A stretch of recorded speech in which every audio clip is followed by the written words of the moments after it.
Dude, check the news. It doesn't matter what channel. Now look, before you get on my case...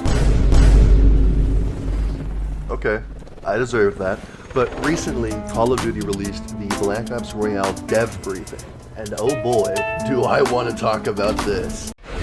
Visually, tonally, mechanically, it's Warzone like you've never seen it. So you guys say this shit all the time, but it's either not going to feel any different, or it's going to feel just like the endgame mode, in which that mode blows. With Season 2 Reloaded, we're introducing a new Call of Duty Warzone experience, Black Ops Royale. From the beginning, Treyarch and Raven have been working closely together on this to bring a fresh experience that also feels authentic to Black Ops. You know what else felt authentic to Black Ops?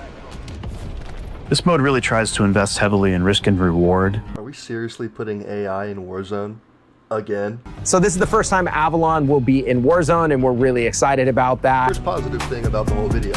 I like Avalon. It looks like a good map, if only there wasn't that cradle shit everywhere. Avalon was designed to support a scavenging first battle royale with the fact that there's no hot drop. Whatever you get, you're gonna have to adapt and move throughout a match, and looting is going to be at the forefront. So other than the fact that he's clearly reading off a script, he's just describing how a battle royale works, and the fact that there's no hot drops doesn't make any sense because hot drops are found or created after a game is released. Those are found by the community as popular landing spaces, which makes them hot drops, with the only exception being forcibly making something a hot drop like Fortnite or Apex. There was a few things that we felt really connected with players. The scavenging and the importance of loot was a big one. Player mobility, the grapple hook, the wingsuit, all those fun elements that people come back to when they think of Black Ops. They think about flying around.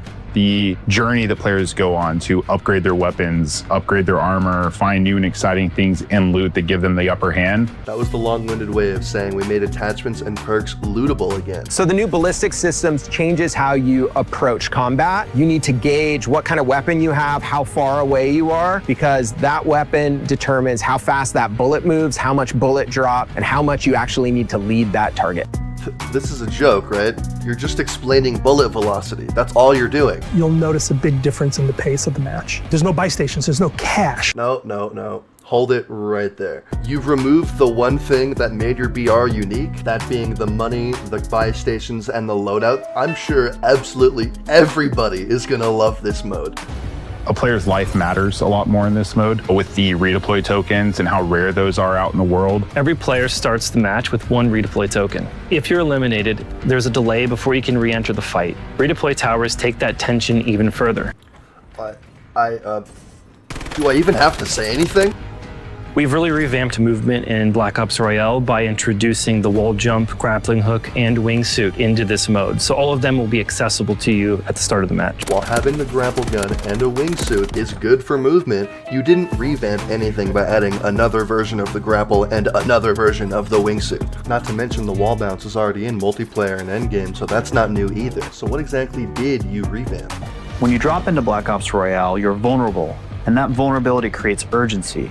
Every decision matters. Do you land safe and loot up, or do you take a risk for better gear? Look, I have nothing against the people reading off the script, but you cannot tell me that he's not just describing a battle royale. How is that any different? Weapons in Black Ops Royale will go from a common rarity all the way up to a legendary rarity where they'll have up to 5 attachments equipped. Why are you mentioning this? You already do that. Our goal is, when we look at balancing these weapons across Black Ops Royale, is that every gun is viable at a legendary rarity. Right, because everybody knows Warzone is known for its weapon balancing. Perks is definitely something that we drew inspiration from Blackout. One of the big key differences with perks in Black Ops Royale is that by default, they will actually activate when you pick them up. However, we did want to make sure that we maintain the essence of strategy and tactics, so a player could still choose to pick one up into their inventory. So the controversial Warzone 2 inventory is back. Not only that, perks are worse now because they decay. Very cool. So contracts in Black Ops Royale have now become activities. With a contract, you're sort of locked to that contract. Activities, however, you're not locked to those. The squad can actually split, do multiple of them, which is risky. For instance, the surveillance drone is a unique activity. Taking one of these out will actually reveal other activities in that space. Not all activities are going to reward you in information. The safe activity will reward you in things like perks and kill streaks potentially. Most of them broadcast risk in some way.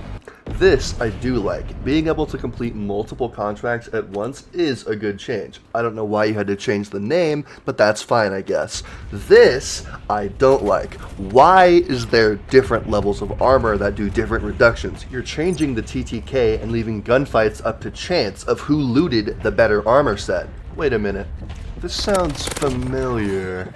Cradle breaches are about risk. God damn it, more fucking Cradle. Bringing zombies in via the cradle breaches meant we could do some really exciting things, whether that's breaking up the pacing of a match, creating new opportunities for players to go and find high value loot, as well as presenting a new risk and reward situation where maybe they can go for that loot, but they're going to be a target to other teams. You never know when they're going to drop, where they're going to drop, or what type of cradle breach it's going to be. So it's not something the player activates, you just find it randomly in the map? That doesn't sound annoying at all. There are two types of cradle breaches. One where you are asked to eliminate zombies, and then as you eliminate enough zombies, you can roll a mystery box. That doesn't sound that bad. Another type of cradle breach is the Mangler boss. You've got to be kidding me.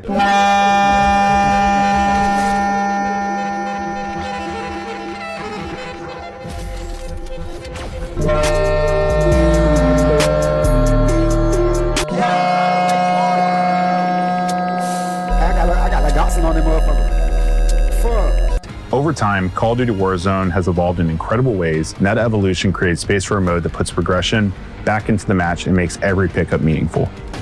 From the beginning, we were excited to collaborate with Raven on this. The result is a mode that's clearly rooted in Black Ops, but built to live and thrive inside Warzone. Look, I'm not saying the mode's gonna be bad. It'll probably be fun when I play it. I'm just saying you're doing a really bad job at describing how you've changed the game. But that's alright, I've always been more of a zombies player myself. Right, so I have to cover the trailer for this thing too. We've all seen the trailer, it's not any good. I gave y'all too long a leash, and I surely paid for that kindness. You know what? No, I don't want to cover the trailer, so I'm not going to. I'm the YouTuber here. What are you gonna do about it?